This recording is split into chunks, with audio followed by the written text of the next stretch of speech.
And so when we say things like mindset, what we're really talking about is a set of belief systems. It's like your model of the world. How you think about yourself, how you think about others, how you think about the market, how you think about real estate, how you think about, is life hard? Is life easy? Is making sales hard? Is making sales easy? Am I meant for this? Am I not meant for this? These are all sets of beliefs.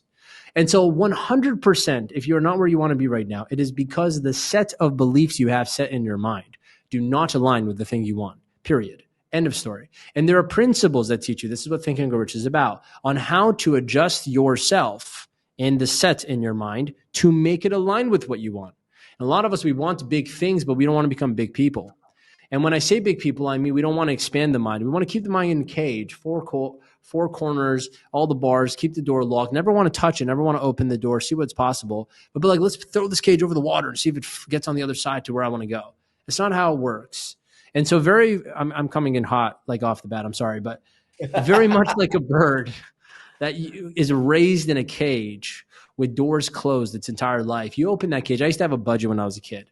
And I loved those beautiful little birds. There's a green one and a purplish one. They loved each other, everything. And we had it for about a year or so. And I remember once I felt bad. I'm like, let me take this thing out. Let the thing fly around in my condo. And I was like, I don't know, 10 years old. I took this thing out and started just flying into the walls. And I'm like, there's all this space. Why are you flying into walls? And it would just fly into the window, fly into the wall, fly into the lamp. And my dad came in, he's like, put it back in the cage. I'm like, well, I wanted to make it free.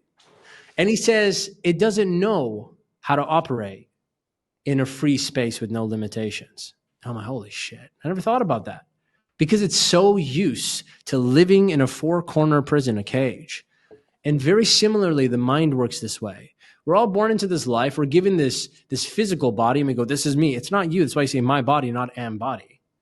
But we're also given a mind, which is a non-physical body. There is a complete construct in there. There's faculties in Napoleon Hill breaks down, like the ego is a part of it, the imagination is a part of it, the memory is a part of it. There are layers to this organ called the mind. It's another body. And nobody tells us what to do with it. No one teaches it unless you're born into like an Eastern culture country where you're raised meditating, then you really don't know much about it.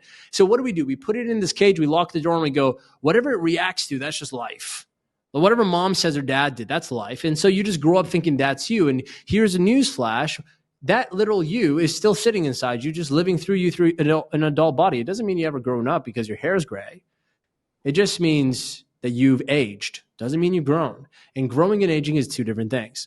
And so what I do in my work now and what I'm really passionate about is when I meet a person, I see their mind has been caged. Now try to open that door without an actual guide, without a person who knows how to operate with no limits. For example, if you take that bird out of the cage and you throw it into the air, you just let it free. I actually did that one day. I took the bird. I'm like, we should let it free. We should set it free. And I walked outside the front of the condo and all space, all sky. This thing could fly anywhere it wants to.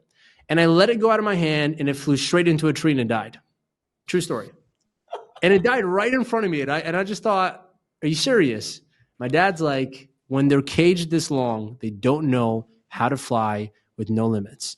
And I'm like, oh, God, that stuck with me for some reason. But then I realized mind is the same way. So what does that mean? When we go on the journey, the quest to understand ourselves better, understand our mind better, to set new rules, set new beliefs, we need a guide. We really do. We need someone who is operating with no limits in their mind, someone that could help us find our path, find a direction in the vast, open, unlimited space called, life.